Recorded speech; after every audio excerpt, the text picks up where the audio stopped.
দর্শক, the daily campus আপনাদেরকে স্বাগত। দর্শক, ঈদে ঘরমুখী মানুষের বাড়ি ফেরা নিয়ে আমরা দেখছি মহাসড়কে কিন্তু তীব্র যানজট সৃষ্টি হয়েছে।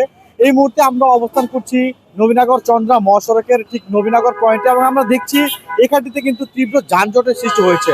অর্থাৎ আর একদিন পরে কিন্তু পবিত্র ঈদ উল আজহাকে কেন্দ্র করে কিন্তু সাভার আশুলিয়ার যে শ্রমজীবী মানুষ রয়েছেন তারা কিন্তু বাড়ি ফিরছেন। মূলত উত্তরবঙ্গের মানুষ এই রাস্তাটি দিয়েই, অর্থাৎ এই মহাসড়ক দিয়েই কিন্তু আসলে বাড়ি ফিরেন। আর সেই চিত্র আমরা আপনাদেরকে দেখানোর চেষ্টা করছি। আমরা দেখছি এই মুহূর্তে আমরা দেখছি যে আমাদের ঠিক চারোপাশে যে রাস্তা মহাসড়কগুলো রয়েছে, অর্থাৎ আমরা যে ইউটার্নে রয়েছি তার চারোদিকেই কিন্তু ব্যস্ত মহাসড়ক। সেই মহাসড়কে কিন্তু তীব্র যানজট সৃষ্টি হয়েছে।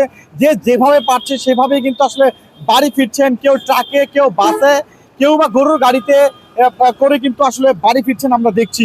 আর সেই বাড়ি ফেরাকে কেন্দ্র করে কিন্তু এই মুহূর্তে আমরা দেখছি তীব্র যানজটের সৃষ্টি হয়েছে নবীনগর চন্দ্রা মহাসড়ক, ঢাকা আরিচা মহাসড়ক সহ যে সড়কগুলো রয়েছে সেই সড়কগুলো। যদিও এটা একটি ব্যস্ত মহাসড়ক, এই মহাসড়কে প্রতিনিয়তই যান চলাচল করে, তবে ঈদের আগ মুহূর্তে কিন্তু ঈদের ছুটিকে কেন্দ্র করে কিন্তু তীব্র যানজটের সৃষ্টি হয় এই ব্যস্ত মহাসড়কে।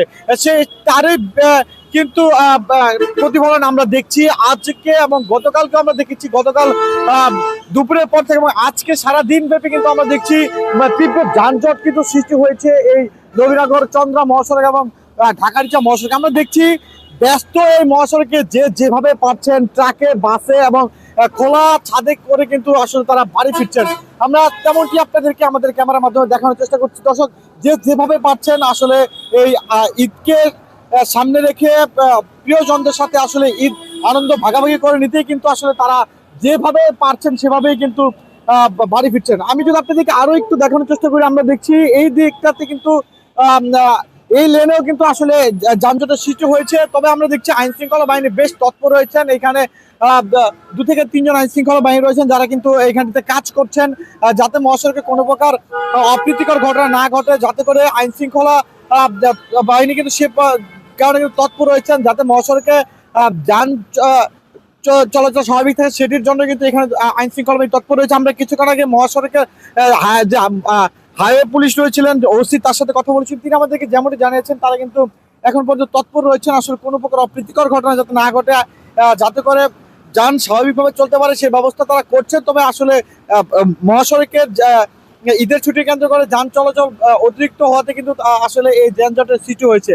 এবং দর্শক, আপনাদেরকে যদি আরো একটু জানানোর চেষ্টা করি, আমরা দেখেছি এইখানটিতে এই যানজটের পেছনে আরো একটি কারণ রয়েছে যেটি আমরা দেখেছি গত কয়েকদিন ধরে, কিন্তু কয়েক বছর ধরেই কিন্তু মূলত আশুলিয়া এলিভেটেড এক্সপ্রেস ওয়ের কাজ এখানে চলমান ছিল। সেই চলমান কাজের ফলে কিন্তু এখানটির যে রাস্তা, সে রাস্তায় বিভিন্ন ক্ষত সৃষ্টি হয়েছে। এবং আমরা দেখছি গত 2-3 দিন ধরে বৈরী আবহাওয়া, যার ফলে কিন্তু এই বৈরী আবহাওয়ার কারণেই কিন্তু আসলে যান কিছুটা ধীর গতিতে চলছে, যার ফলে কিন্তু তীব্র যানজট সৃষ্টি হয়েছে। তবে বলা যাচ্ছে যে আসলে আর মাত্র একদিন বাকি, যেহেতু শিল্পাঞ্চল আশুলিয়ার সকল শিল্প কারখানাগুলো ইতিমধ্যেই ছুটি ঘোষণা করা হয়েছে, সেই কারণে আসলে সকলেই বাড়ি ফিরছেন, যার ফলে তীব্র যানজট সৃষ্টি হচ্ছে। তবে আশা করা যাচ্ছে আজকের পরে কিন্তু মহাসড়কে যে যান চলাচল সেটি কিন্তু স্বাভাবিক থাকবে এবং এই যানজটের অবসান ঘটবে। তো দর্শক, এই ছিল আমাকে সর্বশেষ সাভার আশুলিয়ার মহাসড়কের চিত্র।